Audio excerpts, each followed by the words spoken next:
नमस्कार, good morning आप सभी को। आपके साथ मैं हूँ सोनाली राय और मैं हूँ आपके साथ इशिका राणा। इसी के साथ अब वक्त हो चला है आपको खबरों का डोज देने का। खबर आपको बताएंगे जो आपके फायदे की हो। खबर को खबर की तरह नहीं बल्कि एक बोलचाल के तरीके से, रेडियो टीवी के एक गजब कॉम्बिनेशन, एक अनोखे लहजे में, अलग अंदाज में, जहां आपको खबर सुनाएंगे भी और साथ ही साथ दिखाएंगे भी। आप ही के गलियों से लेकर के आपके दिन भर की कहानी तक, पल पल की हलचल के साथ यहाँ हर खबर होगी आपकी मतलब की, आपके काम की। तो चलिए शुरू करते हैं दिल्ली वाला रेडियो टीवी।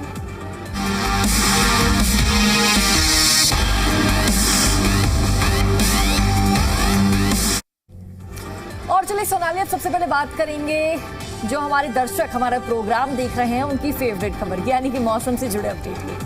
तो दिल्ली एनसीआर में लगातार 3 दिनों तक हुई तेज बारिश के बाद मौसम पूरी तरह बदल चुका है। सुबह से ही आसमान साफ रहा, अच्छी धूप भी निकली।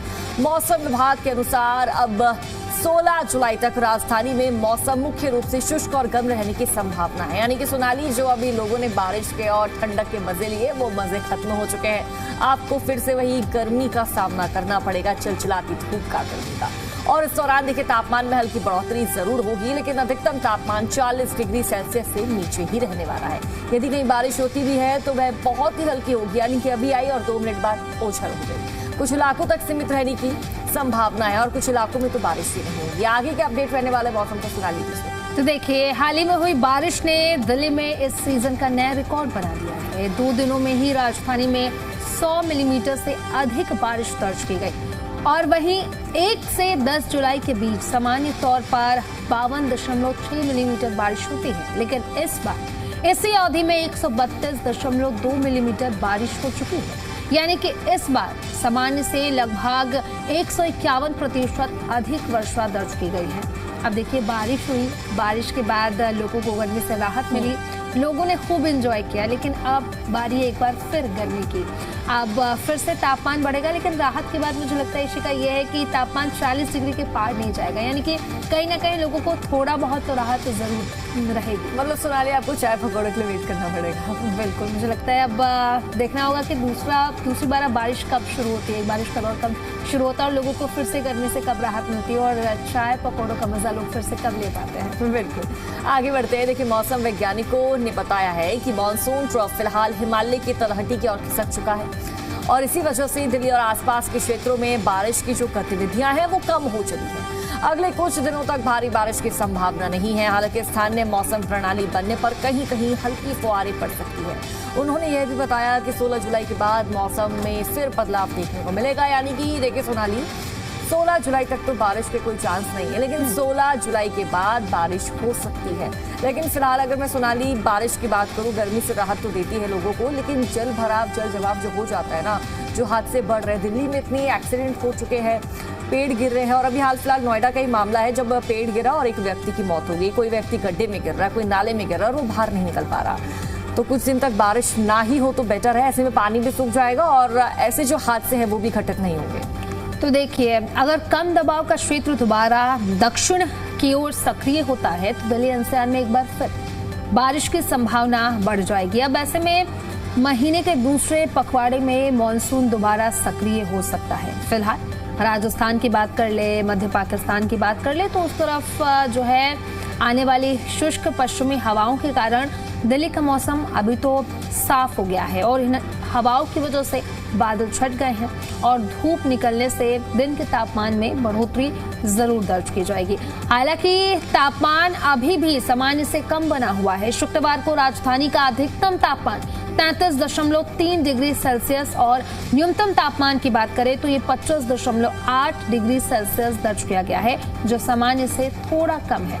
और मौसम विभाग का क्या कुछ कहना है उस पर भी हम बात कर लेते हैं। मौसम विभाग का कहना है कि अगले कुछ दिनों तक लोगों को तेज बारिश से राहत मिलेगी, लेकिन उमस और गर्मी का असर धीरे धीरे बढ़ सकता है। तो एक तरफ देखने को मिला था पिछले दिनों जिस तरीके से लोगों को गर्मी से तो राहत मिली थी, लेकिन बारिश के बाद जो मुश्किलें देखने को मिली, जैसे जलभराव की स्थिति, लोग ट्रैफिक में फंसे रहे, लंबा जाम देखने को मिला, तो काफी परेशानियों, जिस तरीके से आपने भी जिक्र किया, पेड़ गिर गए, कई गाड़ियां क्षतिग्रस्त हो गई, कई लोग भी इसमें घायल हो गए।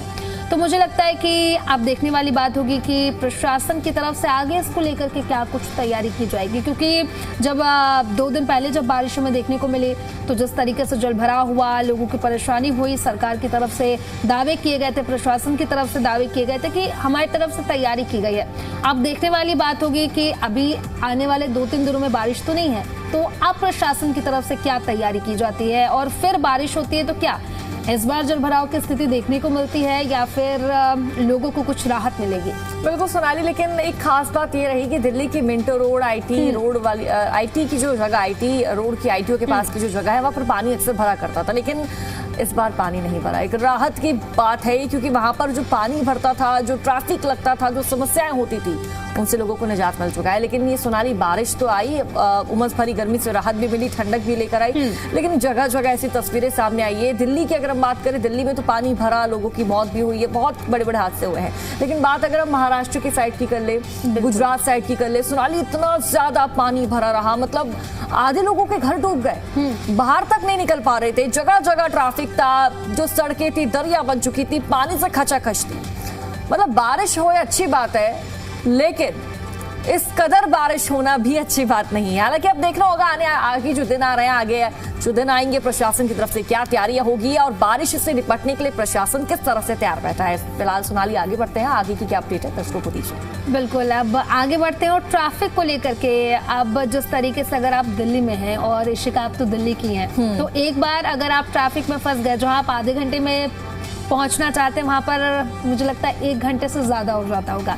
अब ऐसे में इसी को लेकर के बड़ा फैसला लिया गया है। क्या कुछ फैसला है वो हम आपको बताते हैं। देखिए, अगर आप दिल्ली की सड़कों पर रोज सफर करते हैं तो ट्रैफिक जाम की स्थिति तो बनी रहती है। अब ऐसे में बड़ा फैसला लिया गया है कि जो सिग्नल्स हैं उन्हें सिग्नल फ्री कर दिया जाएगा, यानी कि आप वहां से सीधे निकल सकते हैं, गुजर सकते हैं। तो देखिए, इससे टाइम भी बचेगा। अभी क्या होता है कि लोग ट्रैफिक में फंस जाते हैं और इंतजार करते रहते हैं, लेकिन अब जो फैसला लिया गया है कि ट्रैफिक फ्री, सिग्नल फ्री किया जाएगा, ताकि ट्रैफिक जाम की स्थिति ना देखने को मिले और लोग आसानी से इशिका निकल जाएं। लेकिन एक इसका आपने प्लस पॉइंट बताया, लेकिन एक इसका डिसएडवांटेज क्या है वो मैं दर्शकों को बता देती हूँ। सोनाली, ठीक है, अगर रेड लाइट नहीं होगी, ग्रीन लाइट नहीं होगी, कोई सिग्नल नहीं होगा, कोई गाड़ी रुकेगी नहीं, आराम से लोग निकलेंगे, ट्रैफिक भी नहीं लगेगा। लेकिन ऐसे में जो लोग रोड को पार कर रहे होंगे उनके लिए तो बहुत बड़ी चुनौती। बिल्कुल इशिका, और मैं चाहूंगी कि ये जो तस्वीरें दिखा रहे हैं एक बार फुल स्क्रीन में दिखाएं, ताकि लोग भी देख पाए कि किस तरीके से लंबा जाम लगा रहता है और लोगों की परेशानी जो है वो बढ़ जाती है। तस्वीरें भी हम आपको लगातार टीवी स्क्रीन पर दिखा रहे हैं। बिल्कुल सोनाली, तस्वीरें तो दर्शक देख ही रहे हैं और समझ भी रहे हैं सोनाली की जो व्यवस्था है वो किस तरह की है। जाम लगता है, लोगों को लंबे लंबे वक्त तक निजात नहीं मिलता है, घंटों ट्रैफिक लगा रहता है, रेड लाइट हो जाती है। अक्सर देखिए ऐसी तस्वीरें दिल्ली एनसीआर में ज्यादा देखने को मिलती है। सीपी की तरफ कॉलआउट पैलेस ले लिया आपने, सीपी का मतलब पूरा जो रोड है, एनडीएमसी के एरिया ले लिया, वहां पर इस तरह की तस्वीरें देखने को मिलती है। लेकिन अब इस पहल की शुरुआत जब से की जाएगी सोनाली, तो कहीं ना कहीं कहा यह जा रहा है कि भाई ट्रैफिक से निजात मिलेगा। जहां आपको भर के टाइम लगा करता था, वहां आपको टाइम नहीं लगेगा, आसानी से स्मूथली चले जाएंगे। लेकिन जो लोग फुटपाथ से अब दूसरे गंतव्य की तरफ जा रहे हैं, रोड क्रॉस कर रहे हैं, उनके लिए कहीं ना कहीं नुकसानदायक हो सकता है। बिल्कुल, अब इसी को देखते हुए, इसी परेशानी को देखते हुए राजधानी दिल्ली में जाम कम करने के लिए दिल्ली ट्रैफिक पुलिस ने बड़ा प्लान तैयार किया है। इंजीनियरिंग, नई तकनीक और लोगों की भागीदारी के जरिए कई ऐसे बदलाव किए गए हैं जिनका असर अब सड़कों पर दिखने भी लगा है। आखिर क्या बदलाव है, क्या बदला है और आपको इसका कितना फायदा मिलेगा, ये हम आपको समझाते हैं। देखिए, दिल्ली ट्रैफिक पुलिस ने राजधानी के 25 प्रमुख ट्रैफिक कॉरिडोर का स्टडी किया और इसके बाद 8 कॉरिडोर को सिग्नल फ्री बनाया गया और इसमें 6 कॉरिडोर उत्तरी दिल्ली और 2 पूर्वी दिल्ली के हैं। ट्रैफिक पुलिस का दावा है कि इन मार्गों पर अब वाहन पहले की तुलना में ज्यादा तेजी और आसानी से गुजर रहे हैं। अब सवाल ये है कि सिग्नल फ्री कॉरिडोर आखिर होता क्या है, वो जरा एक बार इशिका बता दीजिए। बिल्कुल, देखिए, इसका मतलब यह नहीं कि सड़क से सभी सिग्नल हटा दिए जाएंगे, बल्कि जहां सिग्नल की जरूरत नहीं थी उन्हें हटाया गया। अनाधिकृत मीडियन कट बंद किए गए, यूटर्न की नई व्यवस्था बनाई गई है, कई चौराहों का दोबारा डिजाइन किया गया। यानी कोशिश यही है कि वाहनों को बार बार रुकना ना पड़े, ट्रैफिक लगातार जो चल रहा था ट्रैफिक, जो लग रहा था ट्रैफिक, वो ट्रैफिक ना लगे। और देखिए इसका जो सीधा असर भी दिखाई देने लगा है। एनएसपी से रिठाला मेट्रो स्टेशन और विकास मार्ग से लक्ष्मी नगर, करकरी मोड़ जैसे रास्तों पर यात्रा का समय पहले की तुलना में कम हुआ है। अब ट्रैफिक पुलिस दूसरे कॉरिडोर को भी चरणबद्ध तरीके से सिग्नल फ्री बनाने की तैयारी कर रही है। तो सिर्फ सड़कें ही नहीं बदली, ट्रैफिक संभालने के लिए 1200 से ज्यादा डीटीसी ड्राइवरों और 300 होमगार्ड जवानों को भी प्रमुख चौराहों और साथ ही साथ भीड़ भाड़ वाले इलाके में तैनात किया गया है, ताकि जाम लगने की स्थिति में तुरंत ट्रैफिक को सामान्य किया जा सके। वहीं पर ट्रैफिक नियम तोड़ने वालों पर भी अब सख्ती बढ़ा दी गई है। 1 जनवरी से अब तक की अगर हम बात करें तो 48,42,000 से ज्यादा चालान काटे जा चुके हैं और उनमें रेड लाइट जंप करना, ओवर स्पीडिंग और अन्य ट्रैफिक नियमों का उल्लंघन भी शामिल है। नई तकनीक की मदद से 17 लाख से ज्यादा ई चालान भी जारी किए गए हैं। तो देखिए किस तरीके से लगातार फैसले लिए जा रहे हैं और साथ ही साथ चालान भी काटे जा रहे हैं। अब ऐसे में इसी के साथ हम खबरों में आगे बढ़ते हैं और आगे की भी अपडेट दे देते हैं। देखिए इशिका, अगर अब जो दिल्ली में महिलाएं हैं उनके पास अगर पिंक टिकट जो है उससे काम नहीं चलेगा, उन्हें पिंक कार्ड रखना पड़ेगा। यानी कि सरकार की तरफ से उसको लेकर के पहले से ही ऐलान किया गया था कि अगस्त में अगर आपके पास पिंक कार्ड नहीं है तो आप दिल्ली की बसों में फ्री में ट्रैवल नहीं कर पाएंगी। तो क्या कुछ ये फैसला है और आगे क्या कुछ होगा, ये जरा इशू बता दीजिए। बिल्कुल सोनाली, तो देखिए दिल्ली में लाखों महिलाओं के लिए एक बड़ी और जरूरी खबर है। अब जरूरी खबर ये है कि देखिए जो कार्ड है, कार्ड का इस्तेमाल किस तरह से किया जाएगा कंडक्टर कार्ड का, क्योंकि सोनाली हम अक्सर देखते हैं डीटीसी की बसों में पिंक टिकट चला करता था। बिल्कुल, और मैंने भी कई बार इस टिकट के माध्यम से ट्रैवल किया है। हम कंडक्टर के पास जाते थे कि भैया हमें टिकट दे दो। अब हमसे वो रेट नहीं लिया करते थे, प्राइस नहीं लिया करते थे। अब अपोजिट साइड हम अगर मेल की देखें तो वो कहीं भी जाते हैं तो उनसे पैसे लिए जाते हैं। लेकिन फीमेल्स के लिए एक बहुत बड़ी राहत और सौगात थी दिल्ली में कि जो पिंक टिकट है, पिंक टिकट के माध्यम से हमें हमारा जो किराया है वो नहीं लगता था, हम आना जाना आसानी से कर सकते थे। लेकिन अब वो नहीं चलने वाला है। दिल्ली की महिलाएं इस खबर को स्पेशली ध्यान से सुने, या फिर जो भी महिलाएं दिल्ली में रह रही है, माताएं बहनें बेटियां, वो इस खबर को सुने, क्योंकि दिल्ली में पिंक कार्ड अब चलेगा। जो पिंक टिकट आपको बस में मिला करता तो उससे काम नहीं चलने वाला। पिंक कार्ड के फायदे क्या कुछ रहने वाले हैं, कहाँ कहाँ ये काम आने वाला है, सोनाली भी बताइए।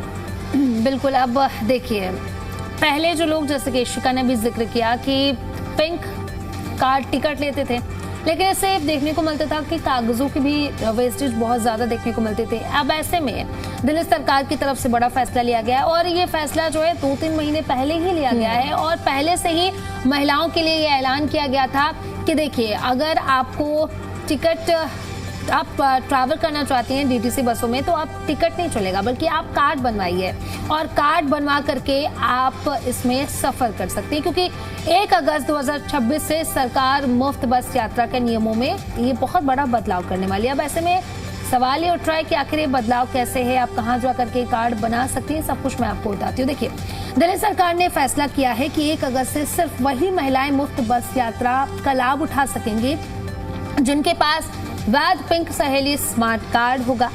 यानी कि अब तक बसों में मिलने वाला कागज का पिंक टिकट धीरे धीरे पूरी तरह से बंद कर दिया जाएगा और अब इसे बिल्कुल आसान तरीके से हम आपको समझाते हुए, देखिए पहले की व्यवस्था ये थी कि महिला बस में तभी चढ़ती थी जब कंडक्टर मुफ्त यात्रा के लिए पिंक टिकट जारी कर देता था और उसी टिकट के आधार पर सफर पूरा हो जाता था। अब की नई व्यवस्था क्या है वो भी जरा समझ लीजिए।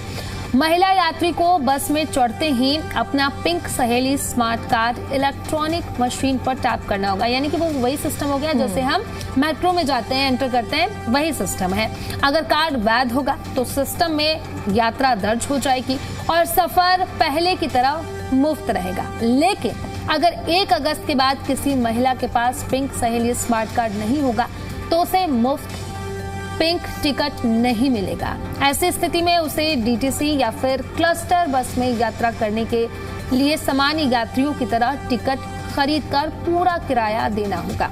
अब ऐसे में अगर आप दिल्ली में रहती हैं तो जल्दी जाइए और जल्दी जाकर के अपना पिंक सहेली कार्ड बनवा लीजिए। बिल्कुल सोनाली, यानी कि बिना कार्ड के मुफ्त यात्रा की सुविधा अब असंभव है। अब ये सुविधा खत्म हो जाएगी। बदलाव क्यों किया गया है ये भी समझिए। अब सवाल उठता है कि आखिर सरकार ये बदलाव कर क्यों रही है। दरअसल दिल्ली सरकार और डीटीसी पूरी व्यवस्था को डिजिटल और पारदर्शी बनाना चाहती है। कागज के टिकटों में रिकॉर्ड रखना मुश्किल होता है। कई बार दुरुपयोग और गड़बड़ियों की शिकायतें भी सामने आती है। स्मार्ट कार्ड से हर यात्रा का डिजिटल रिकॉर्ड तैयार होगा, जिससे योजना की सही निगरानी हो सकेगी और सरकारी खर्च का सटीक हिसाब भी रहेगा। लेकिन सोनाली, आप यहाँ पर ये समझिए, एक इसका एडवांटेज है तो डिसएडवांटेज पे। एडवांटेज है कि भाई महिलाओं को सुविधा मिलने वाली है अच्छी खासी, कि बार बार उनको कंडक्टर के पास नहीं जाना पड़ेगा कि टिकट दे दो। बस में बहुत भीड़ होती है, धक्का मुक्की भी रहती है, ऐसे में बैड टच की जो शिकायतें हैं वो भी कम हो जाएंगी। लेकिन डिसएडवांटेज सोनाली ये है कि अगर महिला, क्योंकि एक स्टॉप पे बस रुकती है तो बहुत सारे यात्री चढ़ते हैं, यात्रियों में महिलाएं बहुत सारी होती है। एक महिला कार्ड को स्कैन करेगी, पीछे दूसरी उसकी लाइन लगा के खड़ी हो जाएगी, यानी कि खचाखच जो बस है वो भरी रहेगी, बैठने की कहीं जगह नहीं मिलने वाली है। यानी कि इस खबर का एडवांटेज भी है, डिसएडवांटेज। कई बार तो मैंने ऐसा ही देखा है कि वो बस वाले रोकते हैं और फिर तुरंत चला देते हैं। अब ऐसे में जो एक्सीडेंट का खतरा होगा वो भी रहेगा। अब देखने वाली बात होगी कि आगे जो बस ड्राइवर हैं, कंडक्टर है, इस चीज को कैसे मैनेज करते हैं। बिल्कुल सोनाली, अब आगे बढ़ेंगे और आगे महत्वपूर्ण जानकारी है इवेंट से जुड़ी हुई, ई पॉलिसी से जुड़ी हुई, वो भी आपको दे देते हैं। देखिए, दिल्ली सरकार राजधानी के घनी आबादी वाले और तंग गलियों वाले इलाकों में लास्ट माइल कनेक्टिविटी, यानी कि आखिरी छोर तक कनेक्टिविटी को बेहतर बनाने के लिए एक बड़ी योजना पर विचार कर रही है। इसके तहत दिल्ली में पुरानी ग्रामीण सेवा की तर्ज पर अब 7 सीटर इलेक्ट्रिक वैन चलाने का प्रस्ताव है। परिवहन विभाग के अधिकारियों के अनुसार यह योजना अभी शुरुआती चरण में है। इसके लिए जल्द ही इलेक्ट्रिक वाहन निर्माताओं और ऑपरेटरों से सुझाव यानी कि फीडबैक मांगे जाएंगे। इन इलाकों को फायदा मिलने वाला है क्या, कौन से इलाके हैं, कैसा फायदा मिलेगा, सोनाली समझाइए। बिल्कुल, ये सेवा मुख्य रूप से उन अनधिकृत कॉलोनियों, गांवों और सकरे रास्तों वाले क्षेत्रों को ध्यान में रखकर तैयार किया जा रहा है, जहां बड़ी सार्वजनिक बसें नहीं पहुंच पाती थी। ये पूरी तरह पर्यावरण अनुकूल यानी कि ईवी आधारित और किफायती शेयर्ड मोबिलिटी मॉडल होगा, जिसका किराया आम जनता के लिए बेहद कम रखने का भी प्रयास किया गया है। मेट्रो और मुख्य बस रूटों से जुड़ेंगे रिहायशी इलाके। ये कोई point two point taxi service नहीं होगी, बल्कि एक फीडर सर्विस के रूप में काम करेगी और इसके जरिए मेट्रो स्टेशनों, मुख्य बस रूटों और अंदरूनी रिहायशी इलाकों के बीच कई पिकअप एंड ड्रॉप पॉइंट्स बनाए जाएंगे, जिससे यात्रियों को आने जाने में आसानी होगी। बढ़ते ई रिक्शा पर भी अब लगाम लगेगी। देखिए, इसको लेकर के अधिकारियों का जो मानना है वो मानना ये है कि एक व्यवस्थित परमिट आधारित व्यवस्था होने से सड़कों पर अनियंत्रित रूप से बढ़ रहे ई रिक्शा की संख्या को रेगुलेट करने में भी मदद मिलेगी। अब विशेषज्ञों के अनुसार अगर हम बात करें तो पैरा ट्रांजिट यानी कि छोटे वाहनों का ये इलेक्ट्रिफिकेशन न केवल लोगों को सुरक्षित और किफायती सफर देगा, बल्कि प्रदूषण कम करने में भी मददगार साबित होगा। और बात भी सही है शिका, जो लोग बहुत गांव में रहते हैं, अंदर की ओर रहते हैं, जहां तक गाड़ियां नहीं पहुंच सकती हैं, अगर वहां तक अगर पॉइंट बना दिया जाए, वहां तक लोग पहुंच जाए और वहां से उन्हें बाहर लेकर के जाया जाए, तो कहीं ना कहीं ये उनके लिए ही सही है। अब चलिए इसी के साथ हम खबरों में आगे बढ़ते हैं और स्कूल्स को लेकर के, जो छात्र हैं 10वीं 12वीं के, उनको लेकर के, एडमिशन को लेकर के क्या कुछ बड़ा फैसला लिया गया है वो भी हम आपको बता देते हैं। देखिए, दिल्ली के सरकारी स्कूलों में 10वीं और 12वीं में दाखिला लेने के इच्छुक छात्रों के लिए बड़ी खबर है। अगर किसी वजह से आप पहले चरण में आवेदन नहीं कर पाए थे तो अब आपके पास है। शिक्षा निदेशालय ने गैर योजनाबद्ध प्रवेश यानी कि नॉन प्लान एडमिशन का दूसरा चरण शुरू कर दिया है। कौन आवेदन कर सकता है, परीक्षा कब होगी और किन छात्रों को छूट मिलेगी, ये सारी चीजें इशिका समझा दीजिए एक बार दर्शकों को। बिल्कुल, देखिए, शिक्षा निदेशालय ने शैक्षणिक सत्र यानी कि 2026 से 27 के लिए सरकारी स्कूलों में 10वीं और 12वीं कक्षा के दूसरे चरण के प्रवेश की जो प्रक्रिया है वो शुरू कर दी है। यह मौका खासतौर पर उन छात्रों के लिए है जो पहले चरण में किसी कारणवश आवेदन नहीं कर सके थे। तो अभिभावकों के लिए भी बहुत ही जरूरी खबर है, ध्यान से सुनिएगा। अब सवाल है कि आवेदन कब होगा और इसको अप्लाई कैसे करना है, आवेदन होगा कैसे। रजिस्ट्रेशन फॉर्म 10 जुलाई से मिलना शुरू हो चुके हैं, जबकि इन्हें 25 जुलाई तक जमा किया जा सकेगा, यानी कि आपके पास 15 दिन का वक्त है। इसके बाद 1 अगस्त को सुबह 10 बजे से दोपहर 12 बजे तक प्रवेश परीक्षा आयोजित होगी। परीक्षा का जो परिणाम यानी कि जो रिजल्ट है 5 अगस्त को घोषित किया जाएगा। ध्यान देने वाली बात यह है कि यह प्रवेश केवल दिल्ली के निवासियों के लिए होगा। साथ ही दाखिला केवल शिक्षा निदेशालय के सरकारी स्कूलों में मिलेगा। हालांकि CM Shri school, school of specialised excellence और स्कूल ऑफ एक्सीलेंस इस प्रक्रिया का हिस्सा नहीं होंगे। यानी कि जो बच्चे दिल्ली के बॉर्न हैं, जो दिल्ली में रह रहे हैं, बच्चे पढ़ रहे हैं, उनके लिए ये बड़ी सौगात है, एक बड़ा तोहफा है। और जो दूसरे स्टेट से आ रहे हैं सोनाली, उनके लिए फिलहाल अभी ये सुनहरा मौका नहीं है। बिल्कुल, तो देखिए, अगर आप 12वीं कक्षा में प्रवेश लेना चाहते हैं तो आपको 2025-26 सत्र में नियमित छात्र के रूप में 11वीं पास होना जरूरी है। साइंस, कॉमर्स और आर्ट्स में दाखिले के लिए अलग अलग विषयों और न्यूनतम अंकों की पात्रता भी तय की गई है। वहीं पर 10वीं कक्षा की अगर बात करें तो 10वीं कक्षा में प्रवेश के लिए आप 2025-26 में नियमित छात्र के रूप में 9वीं पास होना अनिवार्य है। यानी कि बिना नियमित रूप से 9वीं या फिर 11वीं पास किए इस प्रक्रिया के तहत दाखिला नहीं ले सकते हैं। तो तारीख आप ध्यान में रख लीजिए और जल्दी से जाकर के इसके लिए अप्लाई कर दीजिए। अब इसी के साथ खबरों में आगे बढ़ते हैं। पेट्रोल, डीजल और सीएनजी को लेकर के क्या कुछ अपडेट है, ये जरा हम आपको बता देते हैं। दिल्ली की बात करें तो पेट्रोल की कीमत 102.12 पर लीटर के हिसाब से, डीजल की कीमत की बात करें तो ये 95.20 पर लीटर के हिसाब से, और सीएनजी की कीमत की बात करें तो ये है 83.09 पर किलोग्राम के हिसाब से। नोएडा और गुरुग्राम क्या कुछ दाम है, इश्विका बता दीजिए। बिल्कुल, नोएडा के दामों की बात करें सोनाली तो 102 रुपये 10 पैसे लीटर, और डीजल की बात करें तो 95 रुपये 56 पैसे प्रति लीटर है, और सीएनजी की बात करें 91 रुपये 70 पैसा है। वहीं गुरुग्राम का रेट भी जान लीजिए। पेट्रोल का दाम 102 रुपये 12 पैसे है, डीजल की कीमत 95 रुपये 44 पैसे और सीएनजी की कीमत 88 रुपये 12 पैसे है। बिल्कुल, अब पेट्रोल, डीजल और सीएनजी के दाम हमने बताए। इसी के साथ आगे बढ़ते हैं और सोने चांदी को लेकर के क्या कुछ अपडेट है वो भी जरा हम आपको बता देते हैं।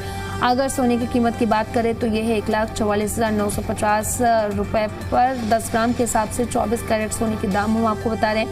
चांदी के क्या कुछ दाम है, ये जरा बता दीजिए। बिल्कुल, चांदी की बात करें तो 2,40,100 रुपये प्रति किलोग्राम चांदी आपको मार्केट में मिल जाएगी। तो इन्हीं खबरों के साथ दिल्ली वाले रेडियो टीवी में इतना ही। बने रहे हमारे साथ, देखते रहिए जी दिल्ली NCR हरियाणा। नमस्कार।